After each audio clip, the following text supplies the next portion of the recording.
अस्सलाम वालेकुम रहमतुल्लाह दोस्तों, वेलकम टू माय चैनल। अच्छा जी, कुछ अपडेट्स ओमान से रिलेटेड मैं आज आपसे शेयर करता हूँ। स्पेशली वीज़ाज़ को लेकर के हम डिस्कस करते हैं आज की इस वीडियो में कि कौन कौन से वीज़ाज़ ऐसे हैं जो कि ख़वातीन ले सकती हैं, कौन से वीज़ाज़ ऐसे हैं जिस पे आप फैमिली को बुला सकते हैं और कौन से वीज़ाज़ ऐसे हैं कि जिस पे आप सिर्फ टूरिज़म वगैरह ही कर सकते हैं। बहुत सारी नेशनलिटीज़, बहुत सारे जो कैटेगरीज़ हैं वो डिपेंड करता है और वेरी करता है कंट्री टू कंट्री।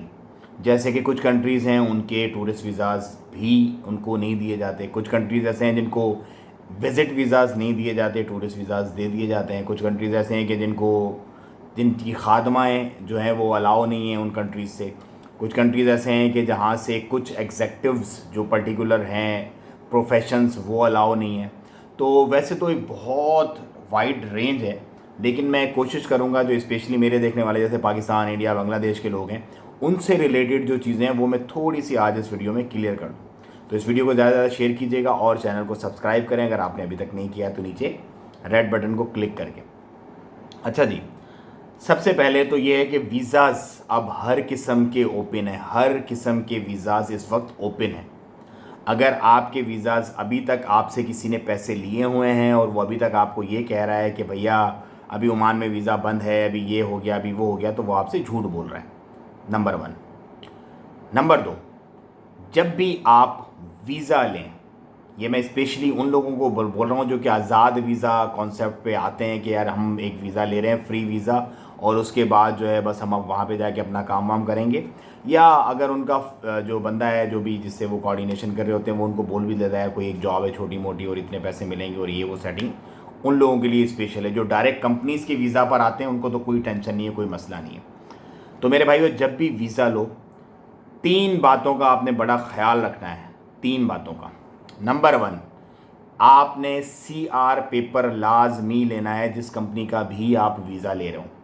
उसके बहुत सारे फ़ायदे हैं, लेकिन उसके मेन फ़ायदे मैं आपको बता दूं। नंबर 1, आपको अपने अरबाब का पता होगा, क्योंकि अरबाब की पूरी डिटेल, जो कफ़ील होता है आपका, उसकी पूरी डिटेल CR के ऊपर लिखी हुई होती है कि उसका नाम क्या, उसका फ़ोन नंबर क्या, उसका बताका नंबर वगैरह क्या है। तो आपको कभी ये नहीं होगा कि मुझे तो मेरे अरबाब का ही नहीं पता। बहुत सारे लोग हैं ऐसे, मतलब हज़ारों की, लाखों की तादाद में भी मैं भी हूँ यहाँ पे, कि जिनको अपने अरबाब का ही नहीं पता कि हमारा अरबाब कौन है। जो बीच में फोरमैन होता है वही उनसे सारी डीलिंग करता है और वही सारे उनके मामला देखता है, और फिर जब उनको पैसे वगैरह की प्रॉब्लम होती है या कोई और मसला होता है फिर वो उसी फॉरमैन के पीछे जो है ना वो लगे रहते हैं। हालांकि अरबाब को बहुत सारी चीज़ों में पता ही नहीं होता कि चल क्या रहा है नीचे। तो CR पेपर, आपने कभी भी किसी से वीज़ा लेना, आपने उसको बोला भाई CR पेपर मुझे दो, मुझे वो चेक करना है। खुदा ना खास्ता अगर आपकी कंपनी से आपके मामला ख़राब भी होते हैं तो वो CR पेपर आपके बड़ा काम आएगा कोर्ट वगैरह में एज ए प्रूफ वगैरह, जो भी होगा मामला कॉन्ट्रैक्ट के साथ साथ। नंबर 2, आपने कॉन्ट्रैक्ट लेना है, लाजमी कॉन्ट्रैक्ट लेना है। अकद उसको बोलते हैं यहाँ पर। जो भी बंदा आ रहा है, जो भी बंदा आ रहा है, क्योंकि अब इस वक्त मेन पावर के अंदर कॉन्ट्रैक्ट लाजमी है, मतलब हर बंदे का कॉन्ट्रैक्ट रजिस्टर्ड होना है लाजमी मेन पावर में। तो कॉन्ट्रैक्ट आपने लाजमी मांगना है अपने फोरमैन हो या आपका अरबाब हो या जो भी आपकी कंपनी है उससे कि भाई मुझे कॉन्ट्रैक्ट दो मेरा। 2 चीज़ें हो गई।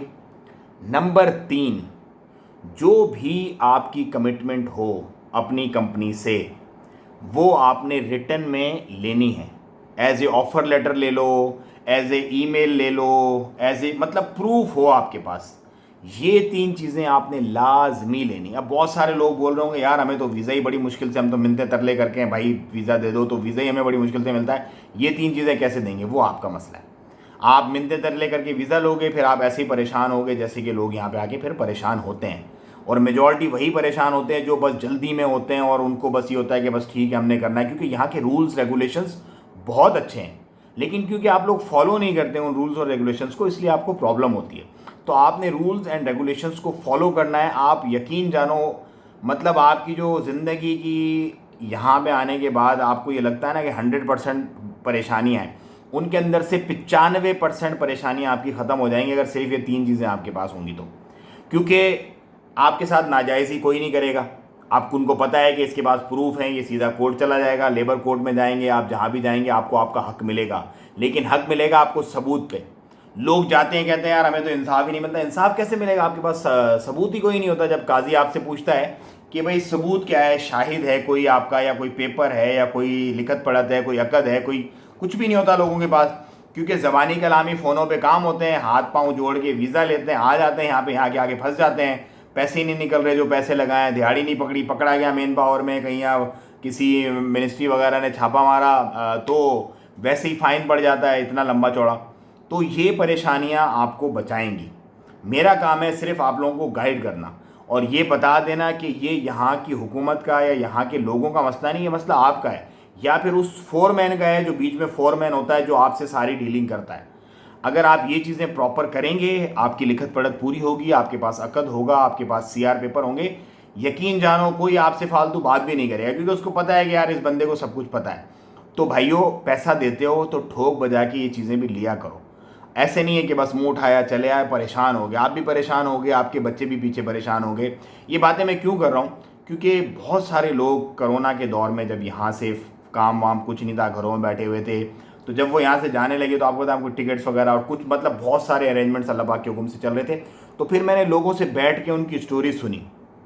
बताओ, कोई भैंस बेच के आया हुआ था, कोई प्लॉट बेच के आया हुआ था, कोई किसी ने कोई सोना बेचा हुआ था अपनी बेगम का, पता नहीं क्या क्या करके लोग आए यहाँ पे, आके फंसे, फंसने के बाद फिर परेशान हुए, फिर कोई सैलरी नहीं मिल रही, किसी को कुछ मसले, किसी के कोई मसले, किसी के कोई बहुत मसले थे। तो उन मसलों से बचो और अपने ये चीज़ें पूरी लो। अभी वीडियो बहुत लंबी हो रही है, अगली वीडियो में इंशाल्लाह मैं मज़ीद कैटेगरीज़ और मज़ीद वीज़ाज़ के बारे में बात करूँगा, क्योंकि आज यही टॉपिक मैंने बहुत इंपॉर्टेंट, क्योंकि 70% लोगों के यही मसले हैं यहाँ पे जो मैंने आज एड्रेस किया। बाकी रिमेनिंग जो मसले हैं वो मैं इंशाल्लाह नेक्स्ट वीडियो में एड्रेस करूँगा। मुझे दें इजाज़त, दुआओं में याद रखिए अपना और अपनों का बहुत ख्याल रखिएगा। अस्सलाम वालेकुम रहमतुल्लाह।